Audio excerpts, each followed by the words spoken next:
Pois toda a Escritura Sagrada é inspirada por Deus e é útil para ensinar a verdade, condenar o erro, corrigir as faltas e ensinar a maneira certa de viver.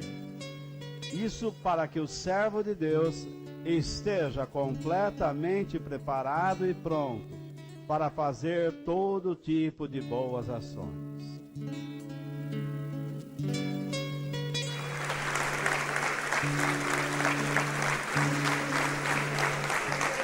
Obrigado. Então nós vamos continuar falando sobre a fé é mais do que acreditar. Por quê? A fé tem sido usada por muitas pessoas como um instrumento de manipulação de mentes. Pela má explicação da mesma, muitas pessoas têm sido enganadas e têm colocado dentro de si a ideia de que a fé é um instrumento para se obter de Deus o que se quer. E nunca foi esse o objetivo de Deus em nos dar a fé. A fé é um dom de Deus, mas ela precisa se desenvolver através de nós. Quando eu entrei na igreja, eu tinha medo de falar em público. Eu tinha medo de falar com 3, 4 pessoas, imagina. E eu creio que Deus me deu esta vocação para falar. Hoje eu falo com bastante pessoas e falo muito. Não ouvi nenhuma risada aqui. Então, é um dom, é um presente de Deus. E ele precisou ser desenvolvido, aperfeiçoado.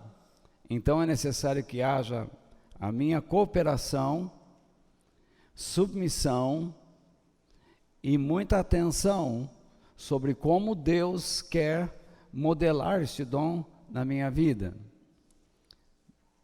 Porque é uma bênção para mim, para que eu me torne o quê? Uma bênção a vocês. O propósito de Deus ter dado este dom a mim é para que eu seja uma bênção a vocês e dê prazer a Ele. Quando Deus nos dá a fé, Ele nunca nos dá alguma coisa só para nos beneficiar, muito pelo contrário, porque tudo o que Deus nos dá é para nos levar à cruz, para aprendermos a morrer lá. Nós precisamos aprender a morrer para nós mesmos, a fim de que possamos dar prazer a Deus e ser uma bênção às pessoas. Se Deus dá a você conhecimento bíblico, é para que você engrandeça a Deus e fortaleça outras pessoas. Assim como nós conhecemos vários dons que Deus nos dá. Um deles, pouco falado, é a hospitalidade. É a maneira como nós recebemos pessoas. Deus nos dá esta capacidade de sermos hospitaleiros. Para quê? Para que nós imitemos a Deus, porque Ele recebe tanto aqueles que o amam, como aqueles que não o amam. E quando nós somos hospitaleiros, nós abençoamos pessoas, porque damos a elas o que Deus pretendia dar, porque é Ele quem nos traz as pessoas. Eu estou dizendo tudo isto, porque Deus nos presenteia com determinadas coisas, e em vez de nós devolvermos para Ele, nós as idolatramos, nós colocamos sobre elas atributos, características, que só pertencem a Deus. E então, em vez daquelas coisas se tornarem bênçãos para nossas vidas, se tornam verdadeiras maldições. Se você colocar atributos de Deus sobre a minha vida, achar que você não pode viver sem mim, você está trazendo um peso muito grande sobre a minha vida e destruindo a sua fé. Eu não sou insubstituível. Todos nós somos instrumentos de Deus e precisamos entender dessa maneira, que todos nós dependemos dele e que nós precisamos andar em unidade e fazermos juntos aquilo que ele planejou que fizéssemos. Muito bem, hoje eu vou falar novamente sobre a fé de Jefté. É a segunda semana. Eu ia falar apenas um dia, mas resolvi falar 2. E olha, possivelmente eu falei 3. Mas, veja só, Jefté é um homem pouco conhecido na Bíblia. Quando você pergunta para alguém sobre Jefté, eles não sabem explicar. Imagine vocês que estão nos visitando hoje, que nunca entraram numa igreja como a nossa, de repente você vê lá, ele vai falar hoje sobre o quê? A fé de Jefté. E aí?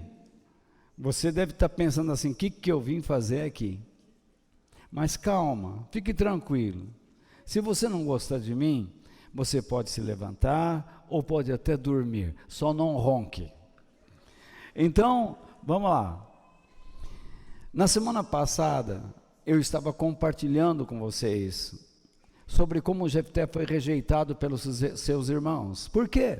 Porque ele era filho de uma prostituta. Olha como vocês guardaram. Ele era filho de uma prostituta. Portanto, ele era uma pessoa bastarda. O seu pai deve ter pulado o muro e arrumado um filho extra. E então, os seus irmãos disseram: você não vai ficar com a herança de nosso pai. E os líderes da região, que chamava-se, quem se lembra? Pirituba. Gileade, isso mesmo. Então, o que aconteceu? Eles fizeram todo o esforço para expulsar Jefté daquela região. Jefté, em vez de buscar a Deus para saber qual passo ele deveria tomar dentro de toda aquela adversidade, o que ele fez? Ele escolheu pessoas desprezíveis e foi habitar com elas, num lugar chamado Tobi. E quando ele chegou lá, ele se misturou a essas pessoas e ele se tornou, aos poucos, igual a elas. Esse é o problema quando nós tomamos decisões erradas. Nós buscamos pessoas erradas, ambientes errados e pior, nos tornamos semelhantes a elas. Mas o grande problema é que Jefté se deixou levar pela mágoa, pela rejeição, e isso criou um trauma nele, uma raiva, uma mágoa profunda. E ele não soube controlar isso. E ele foi embora. Mas pior ainda foi o papel de seu pai, que não tomou uma providência, não exerceu o papel de um homem de Deus em relação ao seu filho. Parece que ele preferia ficar com a maioria e ver Jefté, que era fruto de um relacionamento dele com uma prostituta, ir embora e sumir do mapa. Porém, Jefté tinha um talento natural que Deus nunca lhe tirou. Ele era um soldado corajoso, valente. Ele era capaz de organizar pessoas para a batalha. Porque, segundo historiadores, para onde ele foi, ele se organizou e ele fazia pequenas guerrilhas, e em todas que ele se meteu, ele ganhou. Mas também o seu grupo agia como bandoleiros. Bandoleiros são pessoas que observam viajantes, caravanas nas estradas e os assaltam, ou assaltam. Então eles vão e conseguem pertences e vão se enriquecendo, vão capitalizando, vão adquirindo recursos. Compreende? Muito bem. Então, Jefté, ele não buscou a direção de Deus, mas ele buscou o abrigo entre pessoas que viviam uma vida que não agradavam a Deus. E lá ele se tornou parecido. Agora, vamos então para o nosso primeiro ponto. O que nós temos que aprender? Então, o nosso texto, em Hebreus 11:32, fala sobre Jefté, mas o nosso texto histórico, sobre aquilo que nós vamos falar nesta noite, está em Juízes, capítulo 11, versículos 8 ao 29 e o versículo 32. Talvez você pergunte, por que ele pulou do versículo 29 ao 32? Porque ali existe uma outra história, e por isso que eu digo para você, que talvez eu fale sobre essa outra história no próximo domingo, quando ele promete sacrificar a primeira pessoa que sai da sua casa, oferecer em holocausto. Isto é uma má interpretação das pessoas. E quando ele volta da batalha, vencendo a batalha, qual é a primeira pessoa que sai da casa? A filha. E então algumas pessoas falam assim, mas ele então sacrificou a filha? Não, ele nunca ofereceu a sua filha em holocausto. Mas isso é uma outra explicação que eu vou dar a vocês em ocasião oportuna. Então, o tema de hoje é: confie na capacitação e na orientação divina. Vocês me desculpem, porque faltou um A na folha de vocês aí, né? Confie na capacitação, tá aí, não tá? Mais ou menos assim, não é? Então, faltou um A aí, porque eu tenho o hábito de ter uma lista de transmissão, e eu envio minhas notas de antemão, lógico. Elas não foram ainda corrigidas, então possuem alguns erros gramaticais, porque você vai digitando e não percebe. Mas depois passa pela professora Luciane, e depois ela coloca lá tudo direitinho no site, e também passa pelo nosso professor André, que ele vai fazer a transcrição, e todo esse material está sendo reservado para nós formarmos livros, que serão distribuídos de graça na internet, ok? Para aqueles que quiserem. São materiais, então, que a gente vai preparando. Os áudios também vocês podem baixar, e os vídeos também, se quiserem, podem baixar, ok? Quando você tiver uma casa cheia de pernilongo, me coloquem na TV. Então, vocês vão ver o pernilongo me xingar. Eles vão preferir e quando eles ouvirem a minha voz, eles vão ficar bravos. Então vamos lá. A primeira coisa que eu quero compartilhar com vocês é: saiba que os tempos de dificuldades revelam a realidade da sua fé. O que é realidade? É a consciência de momento que você tem sobre alguma coisa. Mas você há de convir comigo que no que se refere à fé, você pouca consciência tem, nós pouca consciência temos, porque sempre achamos que a nossa fé é suficiente para o momento que nós estamos vivendo. Mas Deus, na sua onisciência, sabe que não é assim, que nós na vida enfrentamos vários embates, várias dificuldades, e nós temos que superar. Mas é muito comum que as dificuldades tenham o seu grau de dureza cada vez mais aumentado. E para enfrentar uma dificuldade e após outra, nós temos que crescer, nós temos que saber como nos movimentar. Então, o que eu digo a vocês? Muitas vezes é ensinado que basta você receber oração ou pedir oração e acreditar que as coisas desaparecem. Mas quando vocês estão estudando comigo a palavra de Deus, vocês sabem que não é assim. Vocês estão enfrentando um problema de ordem familiar, por exemplo. Não basta simplesmente orar e acreditar que aquele problema vai desaparecer. Às vezes você não é culpado pelo problema que está acontecendo, ou, noutras vezes, pode ser que seja culpado. Mas tanto em uma situação como noutra, de culpado ou não, você tem que saber como Deus quer que você haja. Não basta simplesmente orar e você continuar agindo sem pé e sem cabeça, desajuizadamente. Ou não é verdade? Então, você tem que saber como agir.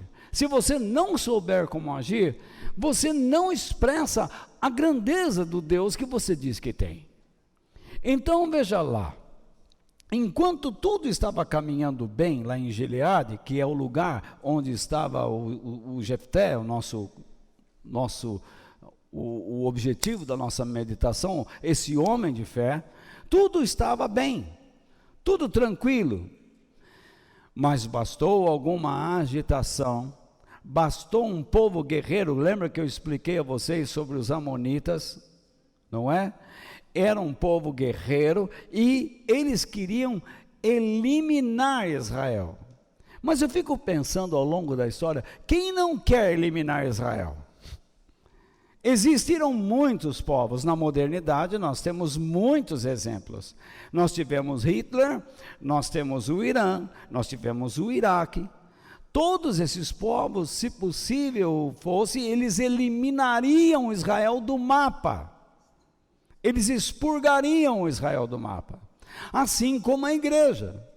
Se você olhasse e pudesse olhar para a situação mundial, a igreja não existiria em muitos países, até mesmo aqui no Brasil. Olha como Deus agiu prontamente neste país, para que a nossa igreja, para que a igreja do Senhor Jesus pudesse ainda ter liberdade. Do jeito que as coisas estavam caminhando, com determinados pensamentos e filosofia política, daqui a um tempo nós teríamos partes da Bíblia rasgadas por alguns. Hoje nós temos pastores que não creem em Deus, não creem no inferno, não creem em nada e pregam. Eles misturam a palavra de Deus com verdadeiras culturas pagãs, provenientes de certas pessoas que estavam aí assumindo cargos públicos e pregando que nós precisaríamos ser cerceados. Tudo começa assim, começa impondo certos limites, para depois vir um terror, um medo, para tentar fechar nossas bocas e por fim eliminar. Mas é impossível eliminar aquilo que Deus plantou. Deus diz, para sempre a tua palavra está firmada nos céus. Não tente eliminar a palavra de Deus sobre a terra, porque Deus a faz chover sempre, porque ela está sempre firmada nos céus. É impossível eliminar o povo de Deus sobre a terra, porque quando você mata um cristão, surge mais 10. Porque Deus, Ele sempre está chamando pessoas para perto. Nós sabemos que no período do fim a incredulidade vai aumentar, a maldade vai aumentar, e é impossível negar isso. Então não me venham com a conversa que o mundo vai melhorar, que vai existir prosperidade, vai existir riqueza, porque não é bem assim. Um líder político está para surgir que vai roubar, vai tirar a riqueza do mundo todo.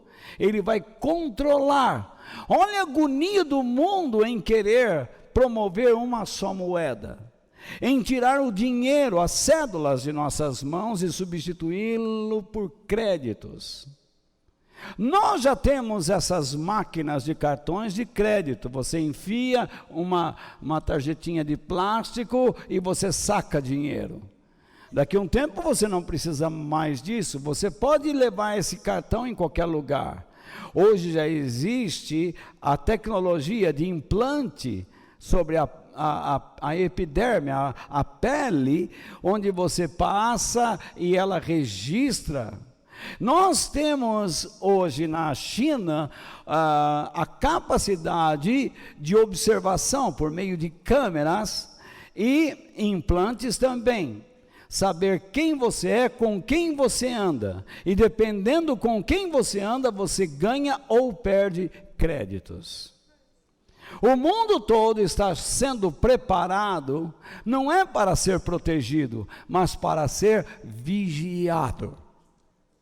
Preste atenção no que eu estou dizendo. O mundo não está sendo preparado para ser protegido, mas para ser vigiado. Porque alguém vai surgir como dominador mundial e não vai permitir que as pessoas tenham liberdade.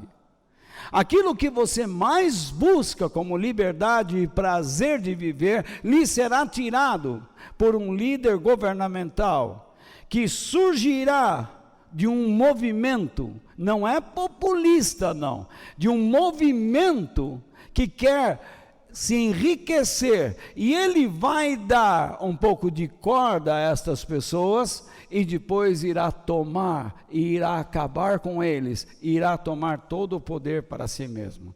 A Bíblia já alerta sobre isto, mas muitas pessoas fecham seus olhos, seus ouvidos para estas verdades, mas isso vai acontecer.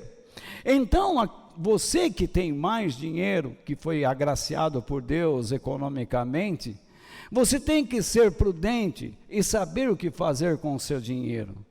Você deve viver bem, porque Deus te deu esta condição. Você deve dar o melhor à sua família, aos seus filhos, mas aprenda a não ser mesquinho. Não seja avarento. Se você não tem a mesma condição financeira, econômica, Deus não lhe deu esta capacidade, ou este patamar social, você não deve ser uma pessoa amargurada, mas você deve aprender a viver contente com o Senhor, e saber que você pode ser um exemplo para aqueles que têm, não tendo. Porque quando você ajuda pessoas não tendo capacidade, a pessoa que tem se sente sensibilizada e diz, poxa, eu tenho e ele não tem, ele faz o que eu poderia estar fazendo. Então, Deus criou o rico e Deus criou o pobre, e sempre eles existirão, cada um para o seu determinado fim. Entenda isso. Então, Deus criou homens mais valentes, mais corajosos, Deus criou homens mais tímidos, porém, você não deve se fazer corajoso, e você não deve se fazer tímido. Você tem que conhecer a sua personalidade, para saber como agir, como depender de Deus em determinadas situações. Por exemplo, eu antes, quando pregava, eu tinha uma força, eu corria para cá e corria para lá, pulava, eu subia essa parede aí. Agora eu não tenho mais a mesma força, mas eu sei o que Deus quer de mim. E eu sei o que Deus quer desta parte da igreja. E todos nós estamos trabalhando para conseguirmos chegar à meta que Deus estabeleceu. Muito bem. Na vida, quando tudo está bem, nós pouco nos preocupamos. Mas de repente, quando ela dá aquelas viradas, então começamos a ter medo. Medo do quê? De futuras perdas. Porque nós estamos sempre presos a coisas materiais. Nós achamos que Deus sempre vai nos tirar isso. A primeira coisa que a religião tira é coisas materiais. Eu até concordo que há muitas igrejas hoje em dia, onde esses pseudo-pregadores ou pastores, a única coisa que eles querem é tirar dinheiro das pessoas. Isso é um grande erro e uma grande vergonha para o reino de Deus. Porque saibam que em todas as áreas, sejam elas profissionais ou não, existem os bons e os maus elementos. Existem aqueles que querem fazer as coisas pela vocação de Deus, e existe aqueles que querem trabalhar por interesses próprios. Mas muito bem, quando eles não puderam mais enfrentar os inimigos, eles ouviram falar de um rapaz que estava em Tobi, que organizava guerrilhas, que organizava bandoleiros, que todos tinham medo dele, porque além de ser corajoso, ele era organizado para liderar homens. E quem era esse homem? Jefté. O mesmo que eles haviam expulsado de lá, agora era a pessoa que servia para eles. Então vamos ler o nosso texto bíblico, versículos 8 ao 11, ok? Então, vocês que têm minhas notas nas mãos, vocês já têm ou no smartphone ou no tablet, então vocês podem acompanhar. Se não, abre a sua Bíblia lá em Juízes capítulo 11 e nós temos o texto todo lá. Versículos 8 ao 11.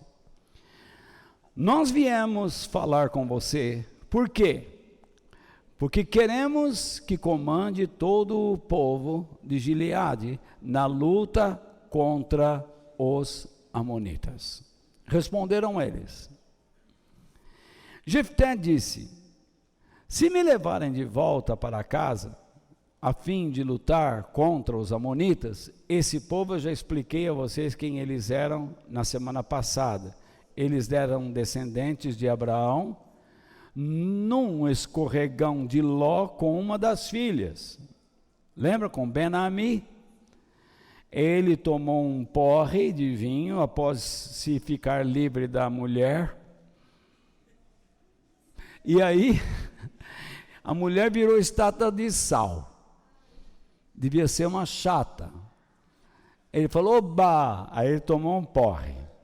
Não, brincadeira. Ele sai lá de Gomorra, que Deus destruiu, vai para as montanhas, e Deus disse, não olhem para trás. Ela olhou para trás, virou uma estátua de sal. Ele vai para lá, e as filhas então dizem, quem nos dará descendência? Quem dará descendência ao nosso pai? Porque agora não temos ninguém. A mãe morreu, ficou para trás. Elas então embebedaram o pai e tiveram relações sexuais com ele. Uma das filhas, chamada Ben-Ami, teve relação com Ló, e desse relacionamento desse incesto nasceu Amon. Por isso que Amon deu origem ao povo amonita, que povo este que habitava a região hoje conhecida como Jordânia, que já foi conhecida como Transjordânia, enfim, é do lado de lá do Mar Morto. Vocês já foram a Israel comigo, vocês chegaram no Mar Morto, entraram no Mar Morto, vocês viram aquelas montanhas do lado de lá, atrás daquelas montanhas fica a Jordânia, ali moravam os amonitas, e eles achavam que eram donos de todas as terras de Israel. Esse é o grande problema. E agora eles querem expulsar os israelitas de lá, porque eles se sentem donos de tudo aquilo. Então, veja lá, se me levarem de volta para casa a fim de lutar contra os amonitas, e se o quê? E se o Senhor Deus me der a vitória, eu serei o governador de vocês. Está certo? Então reparem bem, ele não declarou, ele não fez nenhum passo da fé, ele não fez nenhuma loucura, ele está conversando em pleno juízo, a conversa tem bom senso. Tudo que ele coloca, o quê? Uma condicional, se. Você pode até, se quiser, fazer um círculo na sua Bíblia, se e se. Todas as vezes que isso ocorre, é bom nós pararmos. Eu sempre que estou lendo a Bíblia, eu paro para ver preposições, conjunções e verbos, porque isso é muito importante. Aqui ele está dando uma condição. Se o Senhor, ele não tem certeza. Ele está vendo as pessoas chegarem, pedindo a sua ajuda, e eles dizem, não depende de mim. Ele está sendo humilde. Quando ele coloca, se o Senhor me der, se o Senhor, ele está sendo humilde. Ele não está declarando que é valente, que vai defender o povo. Ele quer, mas isso tudo depende de Deus. No entanto, o que ele diz? Se o Senhor Deus me der a vitória, o que ele diz? Eu serei o governador de vocês. Então ele pergunta, está certo? Por que ele fala isso? Se você olhar o versículo 18 do capítulo 10, eu vou até abrir a minha Bíblia aqui, eu não coloquei o texto aí para vocês. No capítulo 10 de Juízes, versículo 18, ele diz assim, vamos lá, ele diz aqui, e os chefes e o povo de Gileade combinaram que o homem que comandasse os israelitas na luta contra os amonitas seria o chefe dos moradores de Gileade. Então, você pode estar enfrentando um problema, correto? Mas você não é um general. Então, você não procure um lugar de influência. Você pode ajudar muitas pessoas, se o Senhor quiser usar sua vida. Você seja humilde. Você tem filhos, mas não seja chefe dos seus filhos, seja amigo. Você tem uma esposa que você pode ajudar, não seja chefe da sua esposa, seja seu amigo. Não seja chefe do seu marido, mas seja seu amigo. No Novo Testamento, nós criamos relacionamentos. Lembre-se que no Velho Testamento existia um sistema um tanto patriarcal, principalmente nessa época. Vamos continuar então. Eles responderam, sim, nós faremos como você diz. O Senhor é a nossa testemunha. Aí Jefté foi com os chefes de Gileade, e o povo o colocou como governador em chefe. E em Mispa, na presença do Senhor, Jefté fez o povo jurar que faria tudo o que havia sido dito. No texto que nós acabamos de ler, nós podemos ver como Deus, ele desbanca, como ele destrona, não é?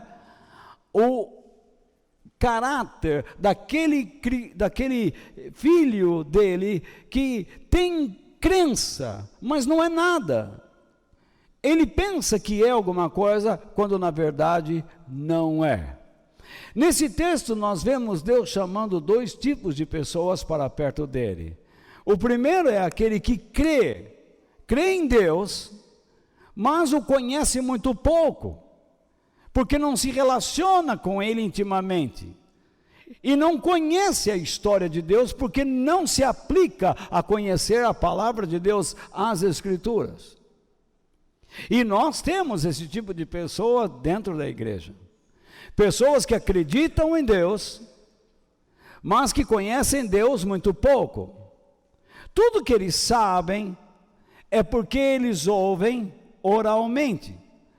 Eles têm uma fé pela tradição oral. Eles não têm uma experiência. Alguns estão andando, dizem que estão andando com Deus, estão dentro de uma igreja por questões psicológicas. Eles se sentiram abrigados, acolhidos, eles se sentem protegidos psicologicamente, acabam às vezes se tornando dependentes emocionais de outras pessoas, mas eles não são capazes de demonstrar uma fé genuína. Eles não sabem o que fazer em tempos de crise. Eles não percebem que a crise cobra deles o que eles não têm, e então eles ficam desesperados. Eu encontro muitas pessoas que dizem, Deus é bom, Deus é bom, Deus enche o coração, mas em momentos de crise, as pessoas que ouviram essas pessoas dizendo, Deus é bom, percebem que eles estão falando agora uma outra coisa, o contrário.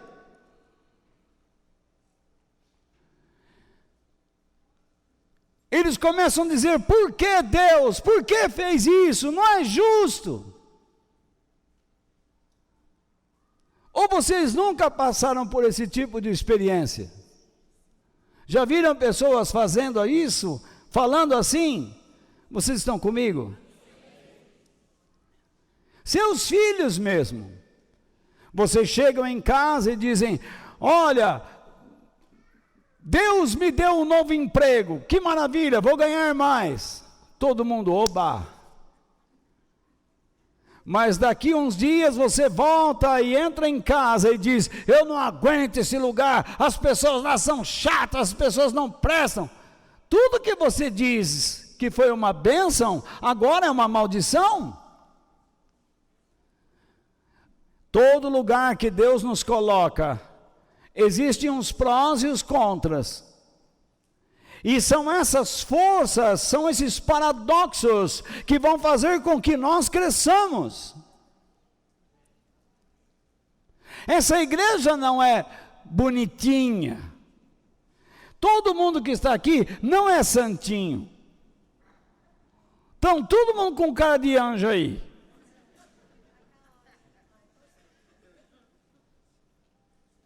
Eu também. Mas todos nós temos falhas. Todos nós falhamos. Você tem coisas positivas e negativas dentro de você. Nós temos pessoas, vamos chamar assim, positivos e negativos aqui. Onde você trabalha, existem coisas positivas e negativas. E você tem que saber como lidar com as duas. Você, se não souber lidar com as coisas positivas, você pode estragá-las. E estragar a si próprio. Do mesmo modo, se não souber lidar com as coisas negativas. Então você começa a dizer assim, eu estou enfrentando uma adversidade, vamos buscar a Deus. Mas você não busca a Deus pelas coisas positivas? Você está transformando em coisas negativas. Porque se você não sabe lidar de acordo com a vontade de Deus, quando as coisas estão bem, elas vão se tornar um adversário na sua vida. Se você não sabe lidar com o dinheiro que está na sua mão, daqui a pouco ele se torna senhor da sua vida. Se você não sabe lidar com o seu relacionamento com o namorado ou namorada, daqui a pouco essa pessoa, seja ele ou ela, vai passar a ser o dominador da sua vida. Se você não tem diálogo em casa, se você não consegue conversar em casa, daqui a pouco vocês começam a perceber que são dois adversários. Tomem cuidado. Se vocês não são amigos de seus filhos, se vocês não guardam tempo para eles, ou dão tempo para eles, daqui a pouco você tem pessoas traumatizadas, infelizes dentro de casa.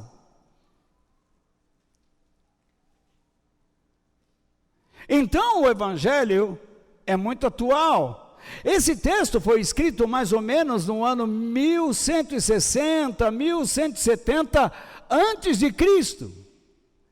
Mas se você observar essa história, você vai descobrir cada vez mais aplicações para os nossos dias.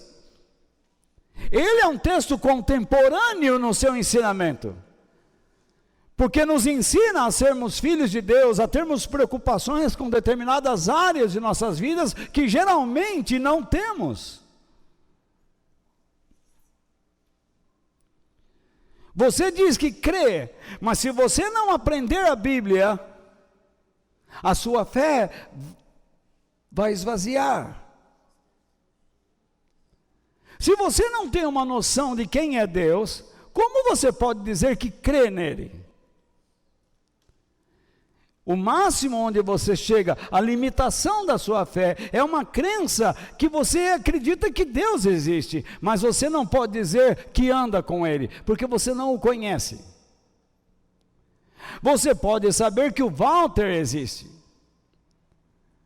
mas se você não andar comigo, você não sabe quem eu sou. Eu olho para você e estou vendo, você existe. Mas se eu não andar com você, eu não sei quem você é. Para saber quem você é, eu preciso escutar você. E quando eu começo a escutar você, eu percebo se vou aprender ou não com você. Se a sua amizade para mim e a minha para você será uma coisa boa, será uma edificação mútua. Porque há certas pessoas, convenhamos, é melhor não tê-las por perto. Porque o que elas tentam nos passar é só perversidade, é o que não presta. Vai estragar nossa família, vai estragar outros relacionamentos, e a pessoa pensa que a nossa mente é um lixo, onde ela pode despejar dejetos.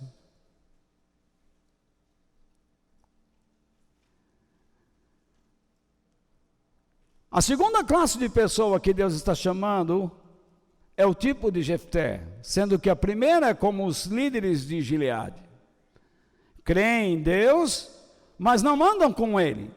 E em tempos de crise descobrem que não possuem fé, porque não sabem como agir. Não caia nessa conversa desses pastores, se você tiver fé, você vai resolver todos os seus problemas. Não, se você tem fé, não vai resolver, ela não vai ajudar você a resolver problemas, ela vai ajudar você a andar no meio dos problemas. E dependendo do modo como você anda, você resolve ou não. Às vezes Deus não resolve o problema, Ele permite que você fique na cadeia. Lembra Paulo e Silas em Filipos? Deus disse para eles no coração, começa a cantar. E eles começaram a cantar.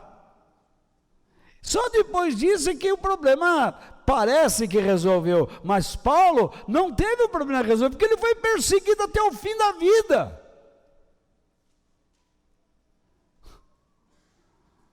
Não espere vida boa neste mundo, especialmente se você ama Jesus. Agora nós temos o caso de Jefté. Jefté era um moço que conhecia a Deus, acreditava nele, tinha um conhecimento razoável dele, conhecia as Escrituras, a história do seu povo, mas quando sofria pressões psicológicas, não era perseverante. Há certas pessoas que creem em Deus, conhecem Deus, leem a Bíblia, participam de reuniões de crescimento, mas quando sofrem pressões psicológicas, entram em parafuso. Às vezes eu converso com moças e rapazes que dizem para mim, ela ou ele falou que vai me abandonar, se fizer isso eu vou me matar. Ou não é? Há certas pessoas que dizem, eu não entendo meus pais, quer saber de uma coisa? Eu vou me drogar, eu vou beber. Entram em parafuso, fazem péssimas escolhas. Há certas pessoas que quando estão enfrentando algum problema, vão lá no armário, pegam um psicotrópico, um remédio de tarja preta, enchem a mão e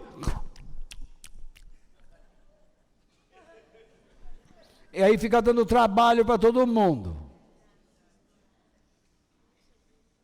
Precisava falar assim, sarou, sarei, agora vai apanhar. Então veja só, Deus não quer isso.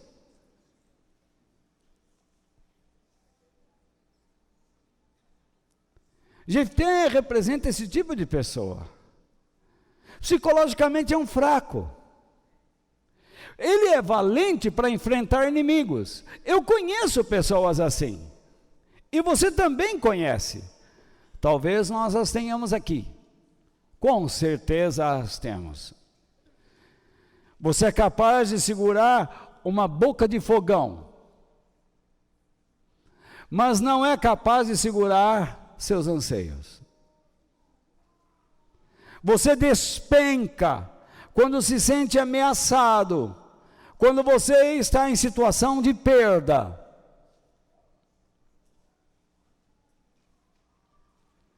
Você entra em parafuso e começa a correr para todos os lados. É que nem barata numa sala com 10 gatos.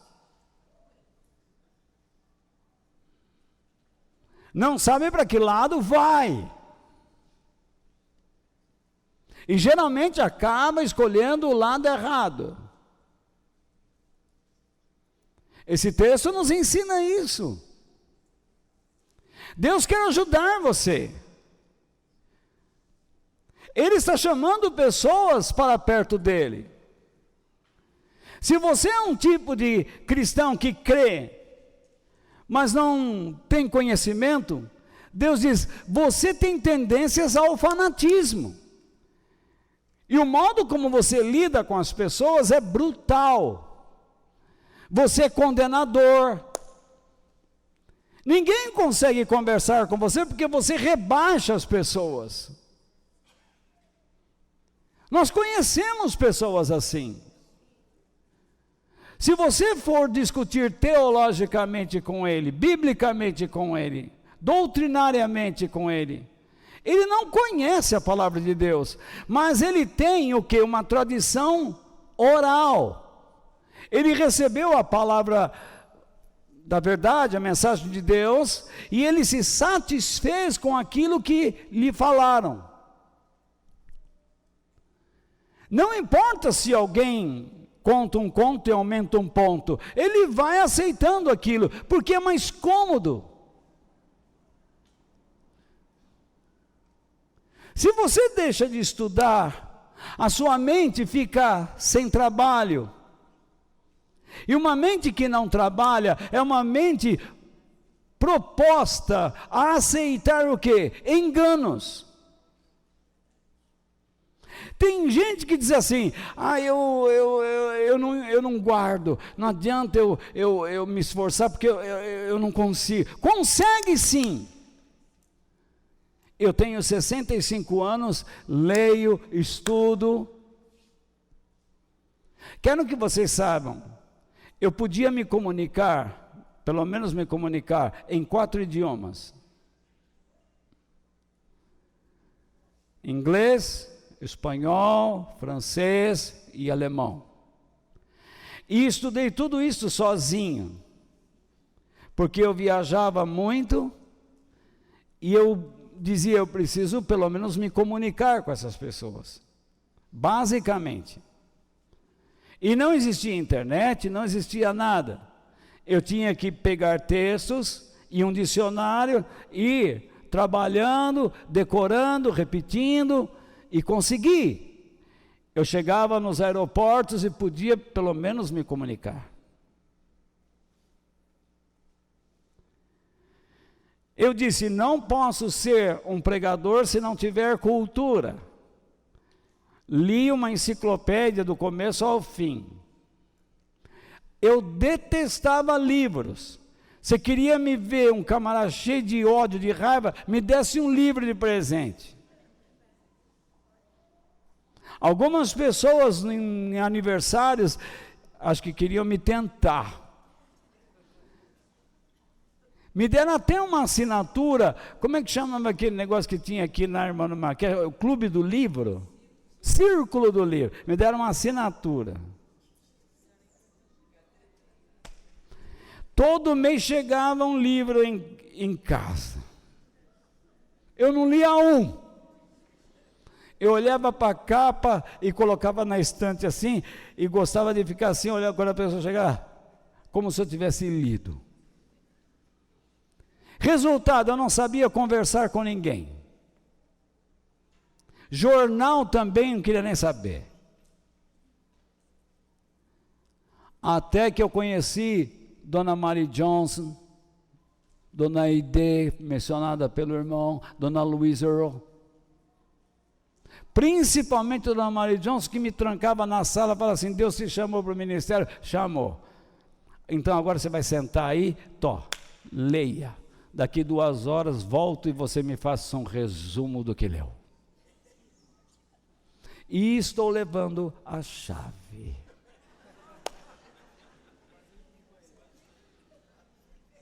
Era uma senhora americana, então ela falava, estou levando a chave. Comecei a aprender a ler. Vi a necessidade de estudar. E eu não admito um cristão que não leia. Porque Deus nos deu um livro. E esse livro não é fino.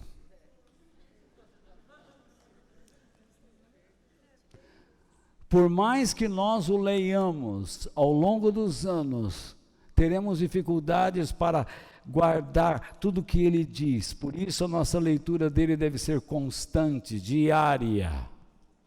Por isso Deus disse a Josué, medita na minha palavra dia e noite.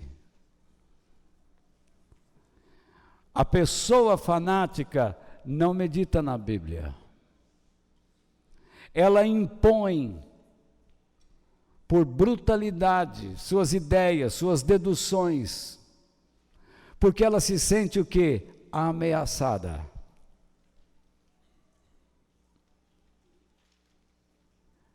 É assim que funciona.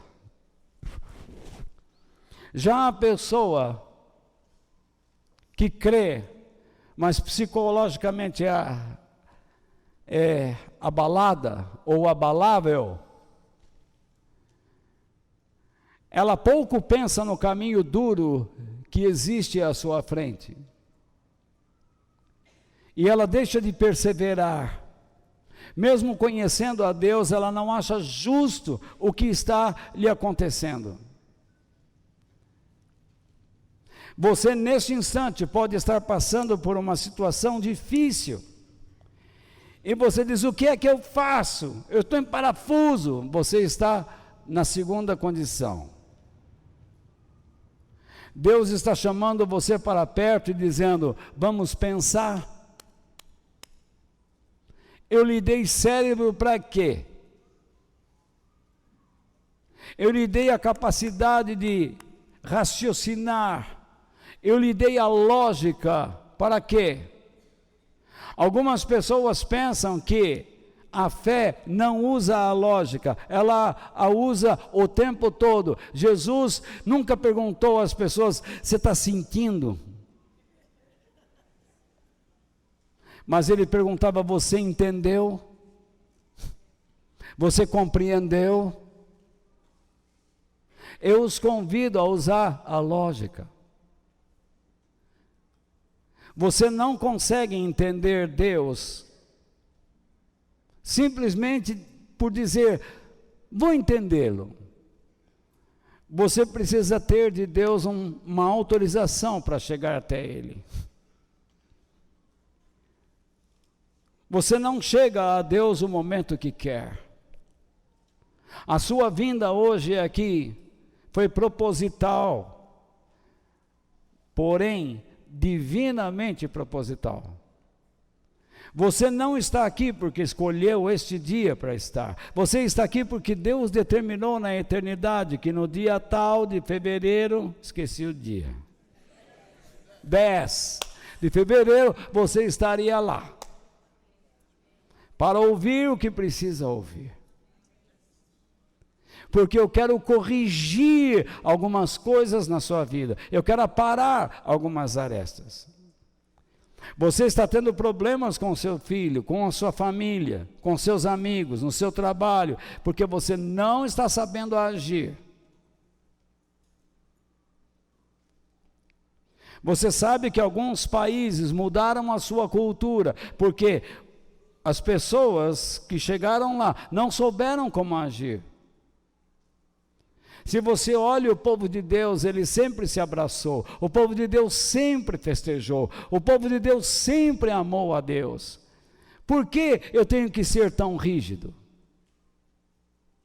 Por que eu tenho que ser tão frio? Por que eu não posso abraçar você? Por que você não pode me abraçar? Jesus andava no meio das pessoas e todos tocavam nele.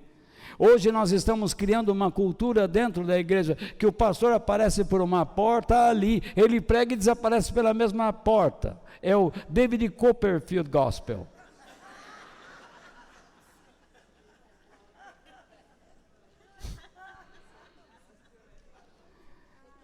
É o vapt-vupt. Nós precisamos refletir. Nós perdemos a consciência da reflexão. Nós não meditamos mais. Nós queremos uma igreja fast food. Nós queremos sermões de 10 minutos. Nós esquecemos da nossa história. Nós não lemos mais sobre os puritanos. Inclusive, taxamos o termo puritano como pessoas inconvenientes, quando na verdade eram homens dedicados, pais dedicados, mulheres dedicadas, filhos dedicados, exemplos de dignidade. Em um mundo caótico, mergulhado na escuridão e na ignorância tanto social como religiosa e moral, eu convido vocês, quero motivar vocês a lutarem comigo, a buscarmos juntos. Talvez nunca cheguemos ao mesmo patamar, mas se tivermos coragem, nós engrandeceremos a Deus, e Ele derramará sobre nós o seu Espírito, e seremos grandemente abençoados por Ele, e abençoaremos muitas pessoas.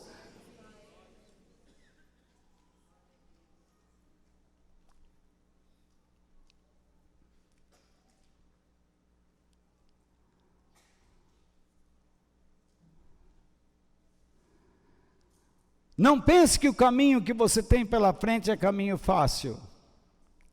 Primeiro, se você anda com Jesus, Ele diz, este é o caminho estreito.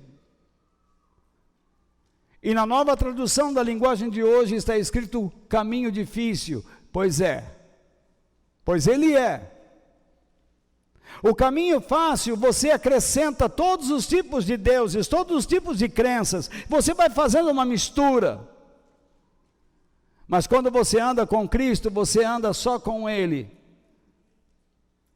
E isso não é fanatismo, porque Ele é a imagem de Deus.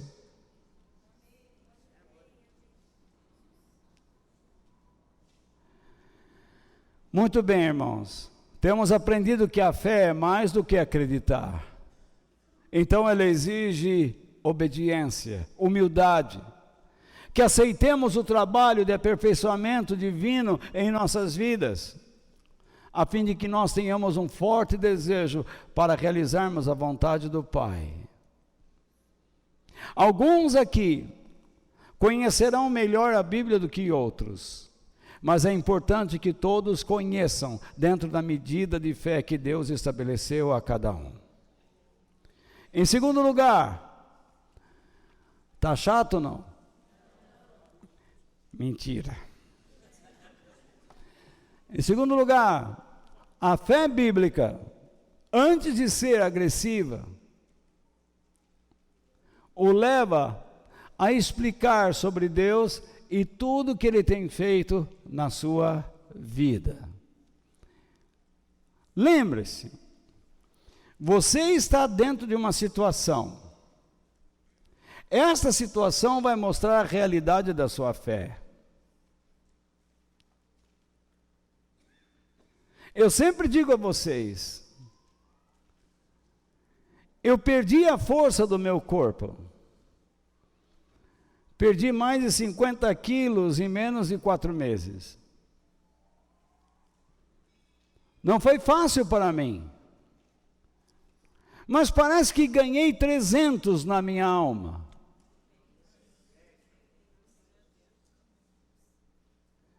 Você quer ver quando um homem está sendo alimentado por Deus? Você vai começar a reparar isso a partir de agora. Mas já lhe dou a ideia. Toda vez que você encontra um homem, que de dentro dele, e espero que eu seja um homem assim, mas toda vez que você encontra um homem que de dentro dele jorra a vida eterna, jorra coisas que alimentam a alma, é porque ele está fazendo a vontade de Deus. Mas quando você encontra um homem que é, como eu poderia dizer, inconveniente, repetitivo, fala sempre, sabe aquela coisa, você conversa com a pessoa, ele está no tablet ou no smartphone. O dia foi bom hoje, né? É. Ai, eu queria tanto assistir aquele filme, você vai comigo?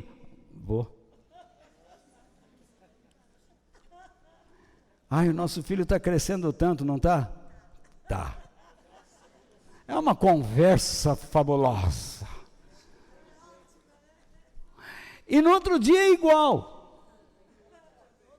E no outro dia é igual. E depois igual. Chega. Então você vê. Por que não existe conversa? Porque não existe mais conteúdo. Alguma coisa está roubando o conteúdo. Se você tem uma mina ali e começa a construir lá, perto, o que você vai fazer? Você vai forçar com que o terreno fique duro, se achate. Ele, como eu posso dizer, ele se compacta. E então a fonte seca. A fonte está lá embaixo, mas o terreno compactou e agora endureceu e não sai mais nada lá. Porque você colocou outra coisa lá. Quando você encontra um homem e uma mulher que não tem nada para dizer aos outros sobre Deus, é porque esta pessoa não faz a vontade de Deus. Porque Jesus foi claro, aquele que crê em mim, rios de água viva fluirão do seu interior. Quem beber desta água que sai desse poço voltará a ter sede, mas quem beber da água que eu der, nunca mais terá sede, mas formará nela uma fonte que saltará para a vida eterna.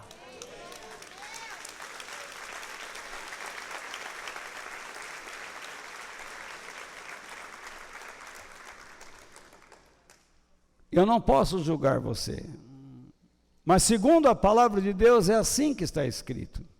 Se você é uma pessoa que não tem elementos, subsídios, essência, segundo a palavra de Deus, você precisa fazer a vontade do Pai, para que Ele comece a despejar sobre a sua vida novas revelações e a palavra constante dEle. Alguns têm a fé como um elemento agressivo. Nós ouvimos hinos aí, vou pisar o diabo. Como é que você vai pisar o diabo? Você vai procurar diabo onde para pisar? Aí você começa a pisar na esposa, você começa a pisar nos filhos, você começa a pisar sobre si mesmo. Me desculpe, mas esta é a esquizofrenia gospel. Os pastores gostam de incentivá-los a ver o diabo em tudo. Na televisão, na geladeira. Se começar a ver diabo dentro do armário, debaixo da cama, pode ser que precisa tomar cuidado. Então, veja lá.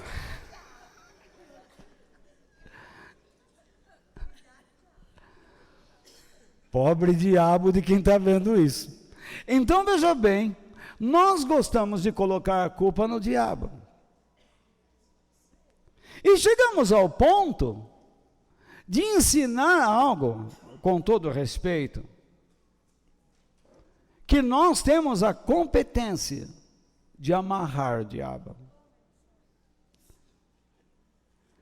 Lembre-se, Jesus, em conversa com ele, no deserto da Judéia, em nenhum momento esboçou qualquer tipo de ideia de poder detê-lo. E quando você lê o Novo Testamento todo, não existe qualquer ideia de que se é possível deter o diabo. Porque o plano que Deus tem para ele é que ele vai ter 7 anos neste mundo como rei. E antes desse período, Mário, você está botando ovo. Então, eu chateio, o Mário já me conhece, eu chateio mesmo. Então, veja bem, é que caiu uma garrafa plástica de baixo, assim, para ele estar botando o ovo. Não é possível. Então, veja lá. Aí, o que eu estava falando? Antes desse período dos 7 anos, ele é chamado do quê? De príncipe deste mundo. E o próprio João, pelo poder do Espírito Santo, diz que o mundo jaz no maligno. Por isso você vê a ascensão diária do mal. A Bíblia diz que isto é impossível ser detido. Compreendez-vous? Capite? Understand? Oui. Então, vamos lá. Há aqueles que pensam que fé é uma coisa agressiva para pesar diabo e não é. Pensamento positivo. Já viram isso? Tenha fé. Aí você fica assim, ó.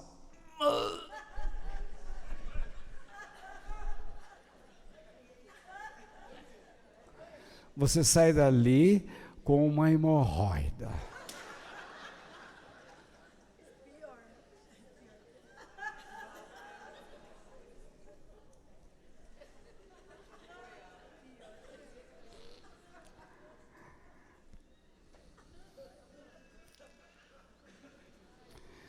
Há quem pense que fé são declarações duras. Eu sou um homem de fé.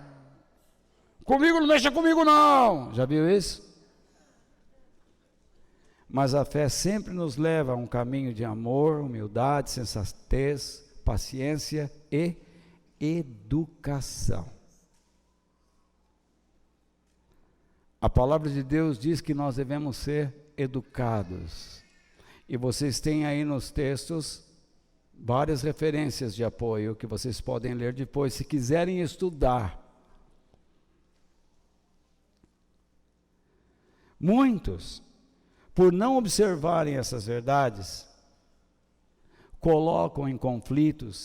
se colocam em conflitos e também em inimizades. Criam inimizades, conflitos familiares, no trabalho, porque não são educados, não respeitam os outros. Se uma pessoa não quer crer como eu não devo me tornar inimiga dele. E tenho que me propor a ajudá-lo sempre que for necessário. O texto que nós vamos ler agora é grande. E com ele praticamente vamos quase que encerrar tudo. Vamos lá. Versículos 12 ao 27. Estão dispostos? Vocês vão ver como Jefté conhecia a história do seu povo. Era um homem educado, apesar de psicologicamente fraco, porém corajoso perante inimigos. Já vimos que isso é. Você, mulher, com seu marido, você é uma leoa. É aqui, Zé, é aqui. Desliga a televisão, agora. Onde você está?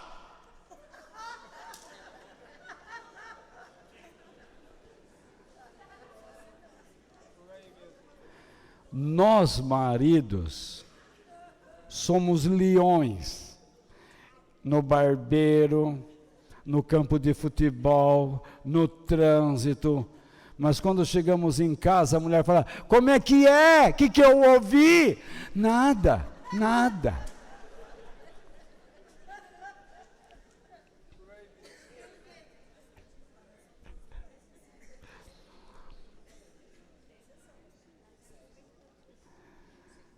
No zoológico teve febre amarela. Eu não sei qual é a febre nossa de cada dia. Mas o mundo é assim. Bom, então Jefté enviou mensageiros ao rei dos Amonitas. Ele não começa uma guerra. Ele começa uma conversação.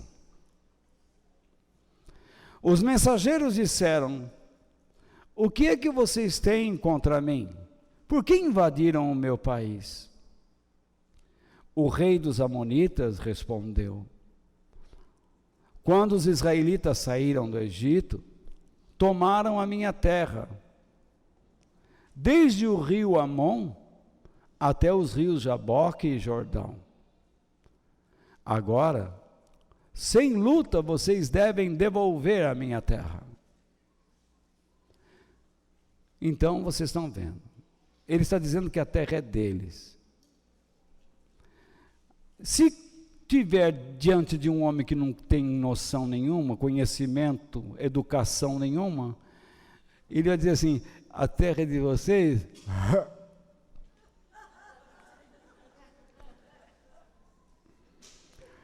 Jefté mandou outros mensageiros. Às vezes eu faço coisas aqui que eu não deveria. Jefté mandou outros mensageiros ao rei dos Amonitas com a seguinte resposta: o povo de Israel não tomou a terra de Moabe nem a terra de Amon. Quando os israelitas saíram do Egito, foram pelo deserto até o Golfo de Acaba. Vocês sabem onde é o Golfo de Acaba? Lembra que vocês entraram pelo sul de Israel comigo, pelo Egito? Alguém já entrou por lá? À direita está a Arábia, um pouco para frente a Jordânia, e todo Israel à nossa frente, aquele mar azul, lindo, turquesa. Né, dona Edinha? Que a senhora perdeu o calção, lembra? Que a senhora... Então, veja bem.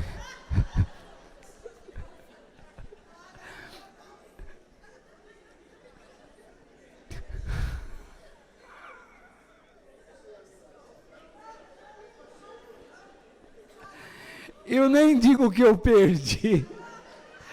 Então vamos lá. Quando os israelitas saíram...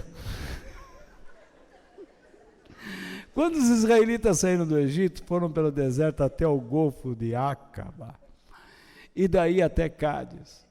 Eles mandaram mensageiros aos reis dos Edomitas, pedindo licença para passar pelas suas terras. Então veja bem, Israel nunca atravessou terra de ninguém sem pedir licença. O povo de Deus é educado.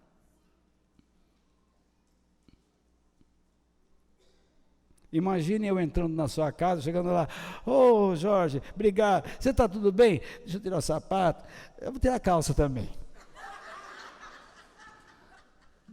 Eu fico no meu lugar até você falar: sente-se.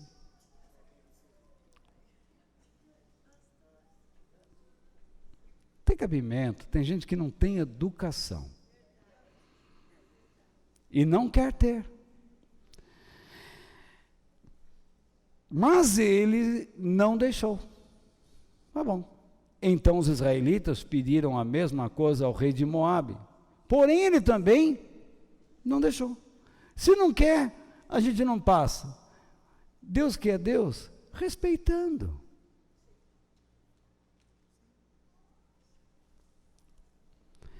Rodearam a terra dos edomitas e dos moabitas e chegaram até a parte do leste de Moabe, no outro lado do rio Amon.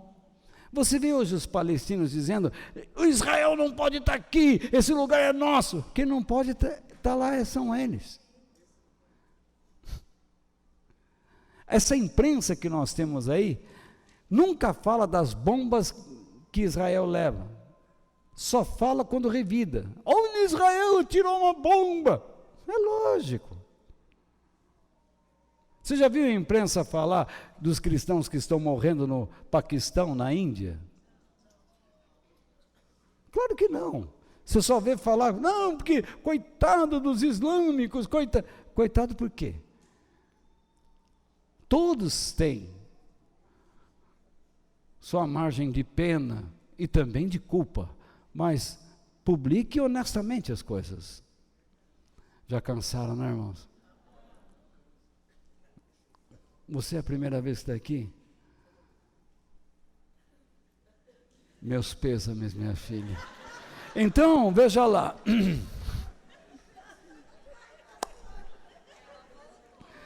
Vamos lá. Agora nem sei mais onde eu estou, hein? Verso 19. Aí, os israelitas mandaram mensageiros a Seom, o rei amorreu de Hesbom, e pediram licença para atravessar aquele país, a fim de poderem chegar à sua terra. Mas Seom não deixou. Levou todo o seu exército, acampou em Jaz e atacou o povo de Israel. Opa! Aqui nós temos um caso diferente. Ele, além de não deixar, foi lá e atacou. Mas o Senhor, o Deus de Israel, fez com que os israelitas derrotassem Seom e todos os seus homens. E assim os israelitas conquistaram toda a terra que era dos amorreus. Nada mais do que justo. Ou não é? Tomaram toda a terra dos amorreus, desde o rio Arnon ao sul até o rio Jaboque ao norte, e desde o deserto a leste até o rio Jordão a oeste. Assim, repare agora, foi o Senhor, o Deus de Israel, quem expulsou os amorreus para o seu povo, os israelitas. E agora vocês querem tentar tomar a terra de volta? Podem ficar com tudo o que Quemos, esse Quemos é um deus próprio dos amonitas, imagine, descendentes de Abraão, já criaram um deus para eles. O significado deste nome é subjugador, e coloco aí no texto algumas explicações que vocês podem ver. Mais tarde em Jerusalém, o próprio Salomão adotou este Deus, obrigou os judeus a adorá-lo. E então veio a reforma do rei Josias e aboliu isto. Vamos lá. O Deus de vocês, o Quemon, pode ficar com tudo que ele lhes deu. Mas nós vamos ficar com tudo que o Senhor nosso Deus conquistou para nós. Você pensa que é melhor do que Balaque, filho de Zippor, que era rei de Moabe? Será que alguma vez ele desafiou Israel? Quando foi que ele guerreou contra nós? Durante 300 anos o povo de Israel morou em Hesbom e Aroer. Morou também nas cidades vizinhas e em todas as outras cidades das margens do rio Amon. Por que foi que vocês não tomaram essas cidades de volta durante todo esse tempo? Por que só agora vocês vêm com essa conversa? Se isso é um caso antigo, por que vocês não se manifestaram lá? Não, eu não fiz nada de errado contra vocês. Vocês é que fazem mal, querendo lutar contra mim. Então tá. O Senhor, nosso Deus, é o juiz. Ele decidirá hoje entre os israelitas e os amonitas. Você vê, a fé não é para você saindo dando o passo da fé. Creia, irmão, creia e dá o passo da fé. Sai na capoeira. Já viu isso? Sai à vontade. Tenha coragem, irmão, tenha fé e vá. Vai.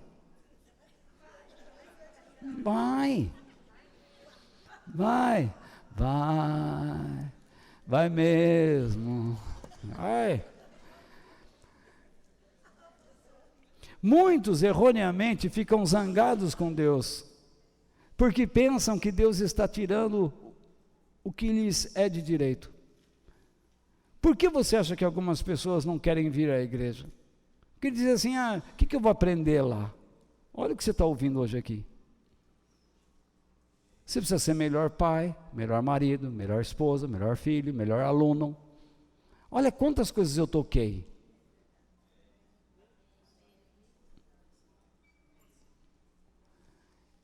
Mas você vai num lugar, os caras só ficam aí. Dá a sua oferta hoje, hein? Quem der 5 mil, Deus vai dar 15.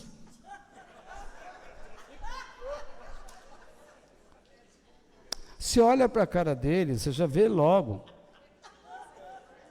Aquilo é um quemo. É o quemo que nós vimos agora aí. É um mentiroso. Quantas vezes um filho, um parente, um amigo se sente ameaçado pela sua fé? Em que você fala para ele, meu bem, você precisa me acompanhar. Você precisa conhecer mais sobre Deus. Ele se sente ameaçado.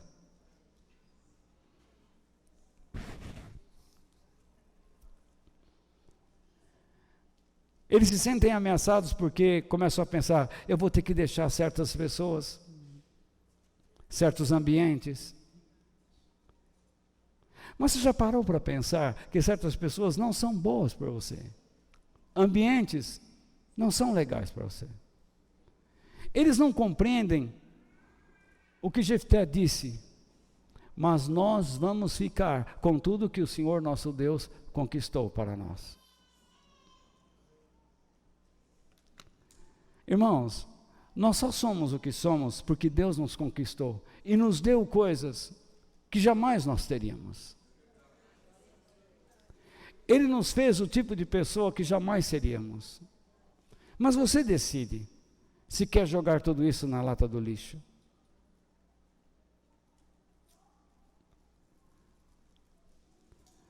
Quando você está conversando com pessoas, você tem que entender que eles estão armados. Para eles, ter pessoas desprezíveis é um prazer, porque é um momento em que eles podem chegar no lado mais baixo do ser.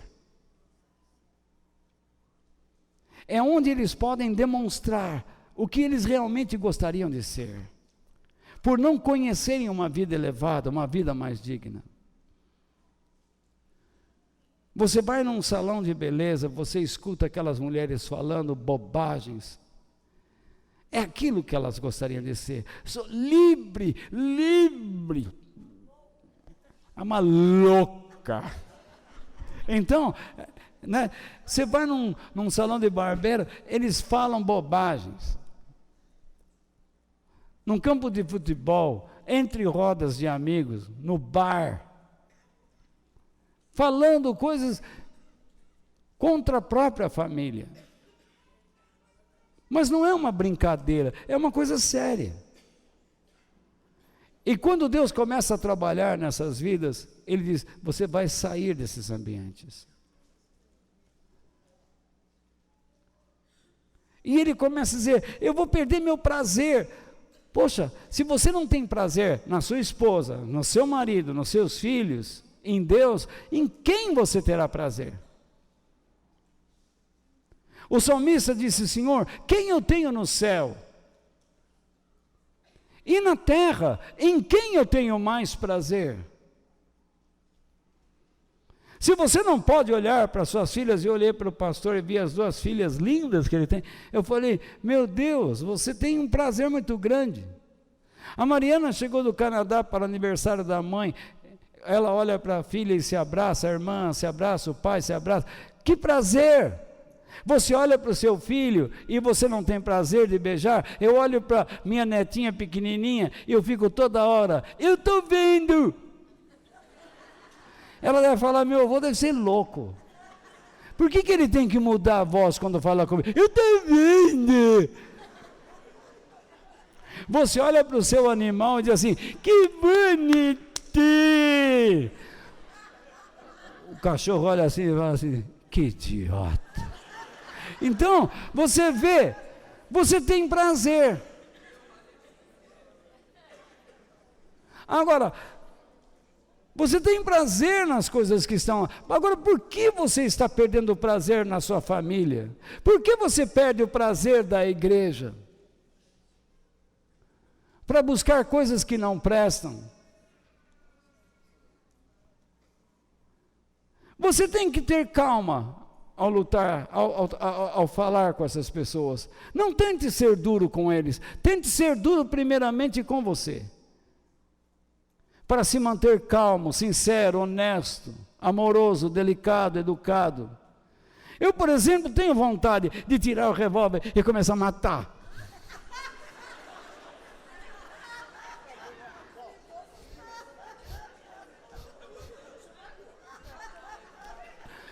Ó.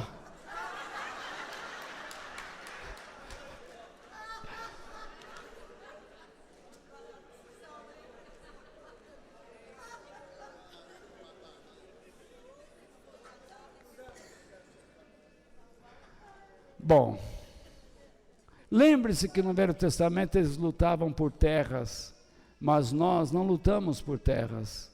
Nós não lutamos para dominar pessoas. Nós lutamos para abençoar pessoas, porque nós queremos que elas possam ir conosco para a eternidade.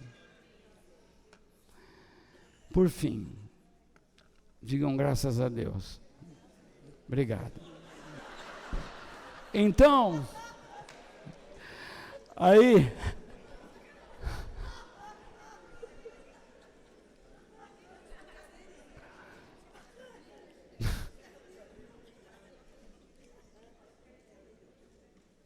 a fé verdadeira ou bíblica o leva a obedecer a Deus e confiar na sua capacitação.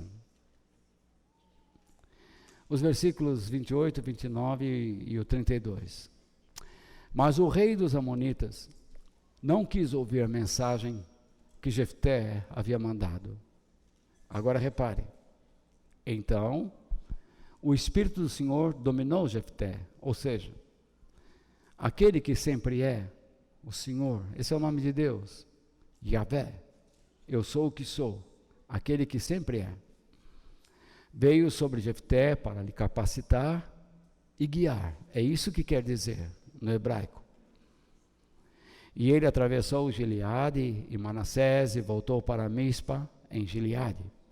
Daí foi para Amon, aí já foi para tudo ou nada. Então Jefté atravessou o rio para lutar contra os amonitas.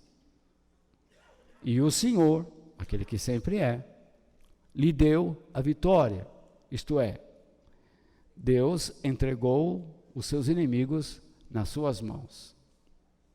Repare bem que a fé não é um ato de loucura, mas de obediência a Deus e confiança tanto na sua capacitação como na sua direção. Não existe fé sem entrega. Você pode estar enfrentando uma situação, como nós já comentamos aqui, e você só está nela pela permissão de Deus. Essa situação revela o quê? A realidade da sua fé, da sua vida de comunhão com Ele. Mas não é só isso. A situação revela o quanto você conhece de Deus. E se você não conhece nada sobre Ele, você está em desespero. Sempre que você enfrenta alguma situação, você fica, ai meu Deus, você vai arrancando os cabelos, mesmo o pastor Rildo já não tem mais onde arrancar também.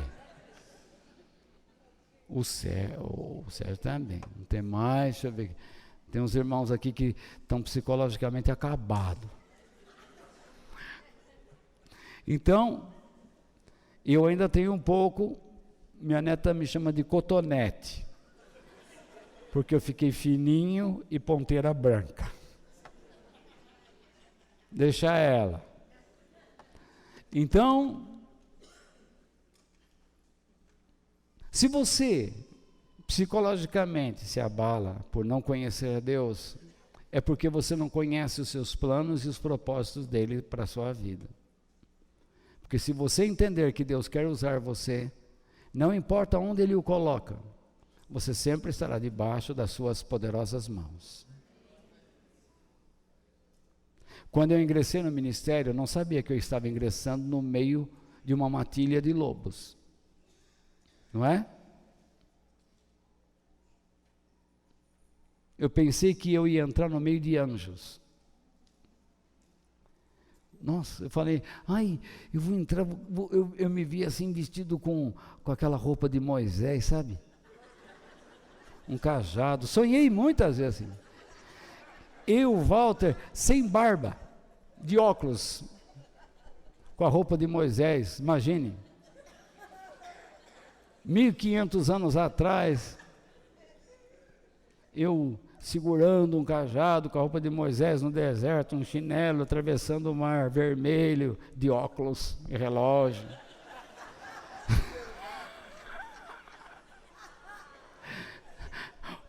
Alô, Denise, alô, o que você quer? Eu estou aqui no mar vermelho. Bom.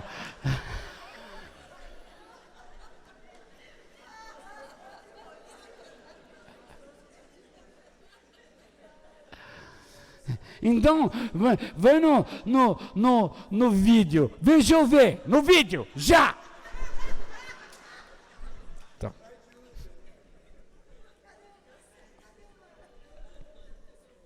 Uma vez que você consegue fazer uma análise pessoal da sua realidade, você se entrega a Deus para ser capacitado por Ele, porque você sabe que a fé é mais do que acreditar. Esforce-se, irmãos, para aprender. Para aprender sobre Jesus, porque quanto mais você vê Jesus, mais você vê Deus. Com a fé de Jefté, então, nós aprendemos a deixar o passado para trás. A nunca nos sentirmos superiores e a desprezarmos aqueles que um dia nos rejeitaram. Você está tendo problema com a tua sogra? Deixa eu ver. Constante.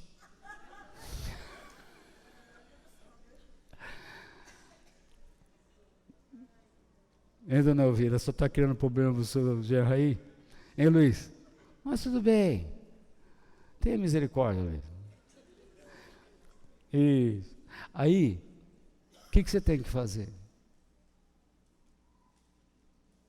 Ó Deus, hoje peço que extinga essa Sodoma. De forma alguma. Você deve dizer, Deus, como eu devo agir? Que tipo de bem? Como posso ser útil na vida dessa pessoa que tanto me quer mal? É difícil isso, mas é o que Deus espera de nós. Com a fé de Jefté, nós aprendemos a reconhecer a nossa realidade e a nossa necessidade de sermos capacitados e orientados por Deus em toda a situação. A fé, então, não resolve os problemas como mágica. Ela diz como você tem que andar. Deus diz, quando você estiver sobre águas profundas, eu estarei com você. Quando você passar pelo fogo, eu estarei com você.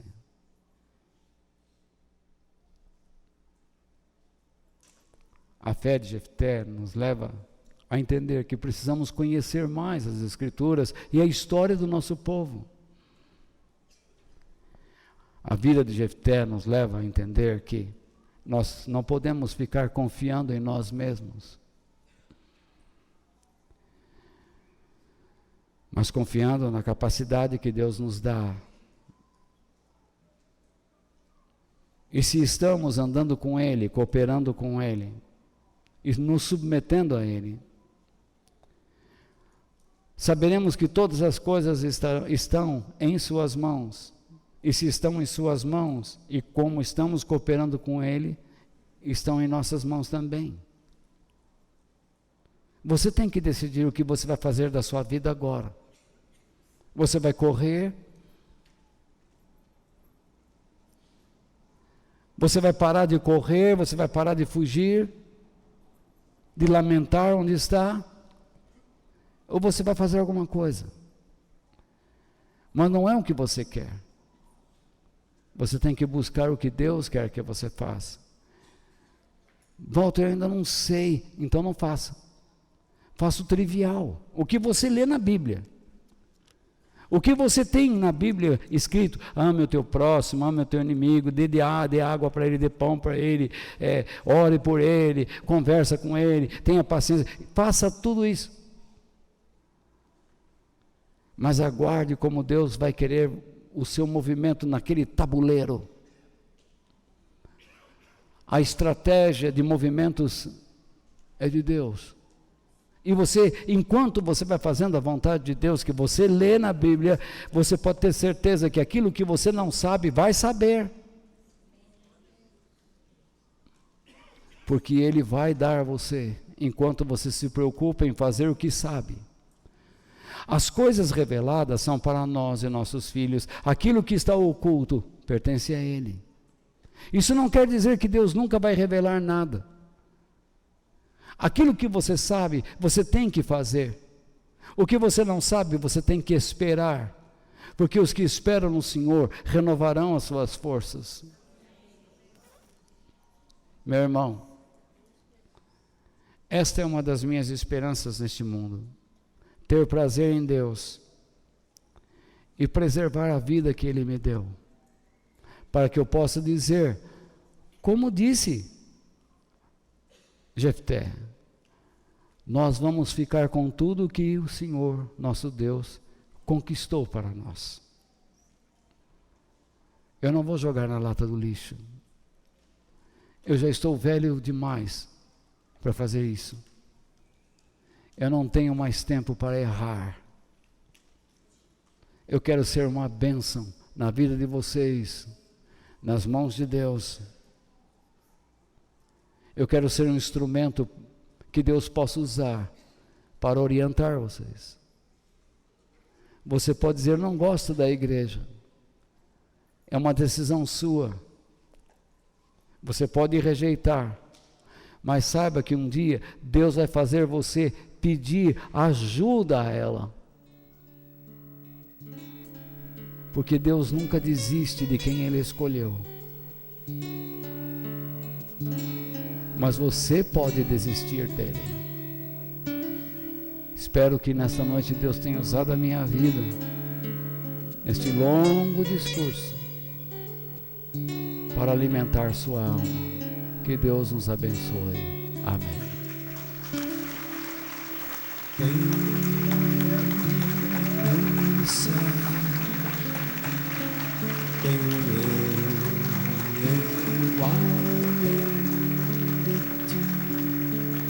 E na terra em quem tenho mais prazer, não há outro Deus semelhante a ti, Senhor.